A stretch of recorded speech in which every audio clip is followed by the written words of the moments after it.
Hello दोस्तों। आज हम लोग डिस्कस करने वाले हैं पियर्स द प्लाउमैन, जो कि लिखा गया है विलियम लैंगलैंड द्वारा, and this was completed around 1380। ये वर्क जो है एक ड्रीम एलेगरी है. It is also an example of alliterative revival and estate satire. तो चलो पहले जान लेते हैं ये सारे टर्म्स का मतलब क्रिटिकली, और मैं एज बाइलिंगुअल एज पॉसिबल होने की कोशिश करूँगा. सो this work is called a dream allegory. So this was a major emerging genre during the medieval period.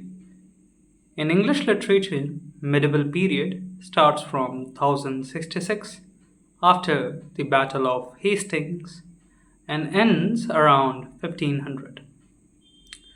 During that time, dreams were very important because it was considered as the gateway to God's message. Dreams को माना जाता था कि ये भगवान का message है. So they were really important.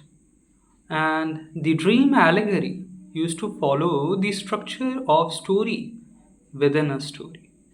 Usually जो protagonist है वो सो जाता था और उसे एक सपना आता था जो उसे कुछ सिखाता था. That's why the structure of story within a story is followed in dream allegory. We have the great example of Dante's Divine Comedy, which is a dream allegory. Allegory उस वर्क को कहते हैं जिसका लिटरल मीनिंग कुछ भी हो, पर उसका सिंबॉलिक मीनिंग उसके लिटरल मीनिंग से डिफरेंट होगा.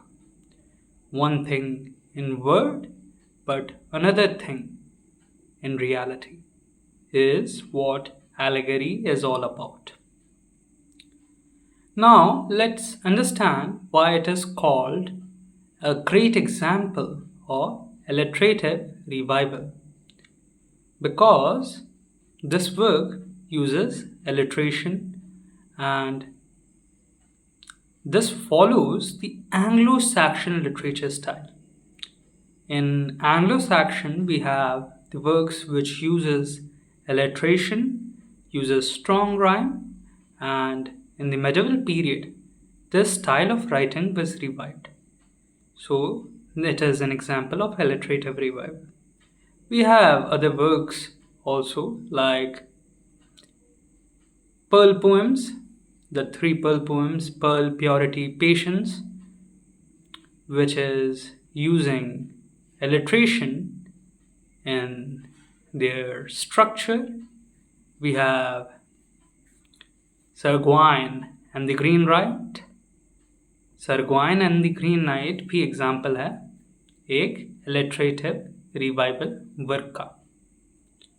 इस वर्क की पियर्स द प्लाउमैन की ओपनिंग लाइन भी है in summer season when sweet was the song. So alliteration का मतलब ही होता है जब साउंड रिपीट हो. यहाँ पे वर्ड की बात नहीं हो रही है, साउंड की बात हो रही है. अगर साउंड रिपीट हो तो वो लिटरेटिव रिवाइवल वर्क का एक ग्रेट एग्जाम्पल माना जा सकता है. This work is also an estate satire. चलो अब इस वर्क को क्रिटिकली, थेमेटिकली और स्ट्रक्चरली हम लोग डिस्कस कर लें. Piers the Ploughman various section में डिवाइडेड है और इस सेक्शन का नाम है पॉजेस. ये दो बड़े पार्ट में डिवाइडेड हैं जिसका नाम है वीसीओ एंड वीटा. वीसीओ का मतलब यहाँ पे होता है विजन एंड वीटा का मतलब होता है life. So this work is divided in this two major parts और इस वर्क में सेवरल मैन्युस्क्रिप्ट्स हैं. Manuscript A has a prologue and 7 pauses, along with the division of Vicio and Vita. Manuscript B has a prologue and 8 pauses, but there is no Vicio and Vita. and manuscript C has a prologue and 10 pauses. This work actually depicts the life of nobility, clergy, peasantry, and plowmen. So the story starts with Will, who falls asleep in Melbourne Hills. उसको नींद आ जाती है, वो सो जाता है, and he is transported to a field full of folk.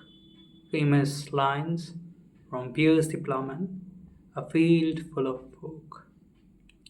And in that field, there is a ground and there is a tower, which is the Tower of Truth.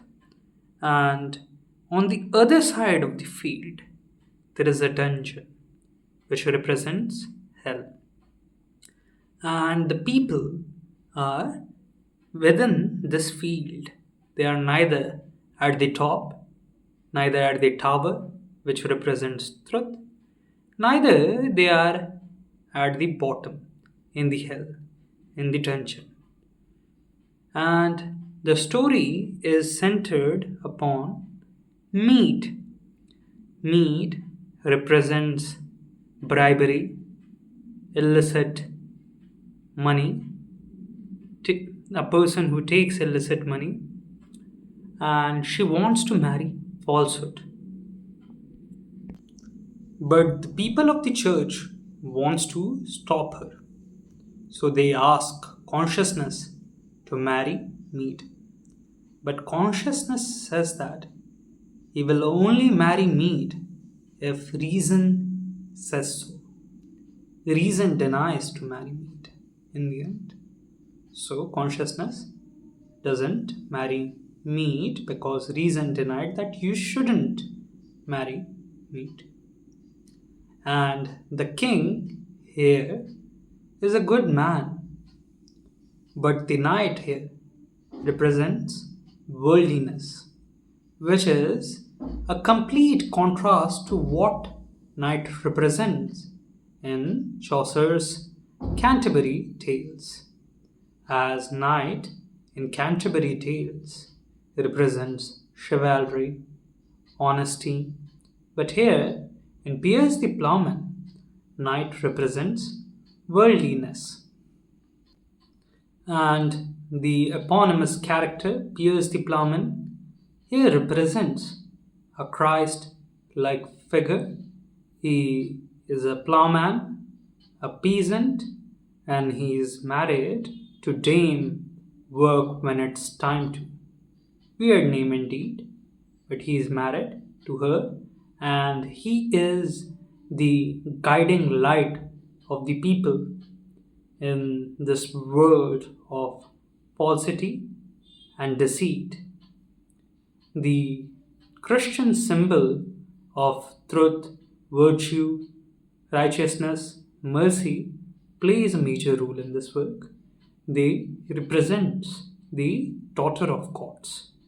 There are four daughters of gods, namely truth, mercy, righteousness, and peace. So all these things happen in the first part.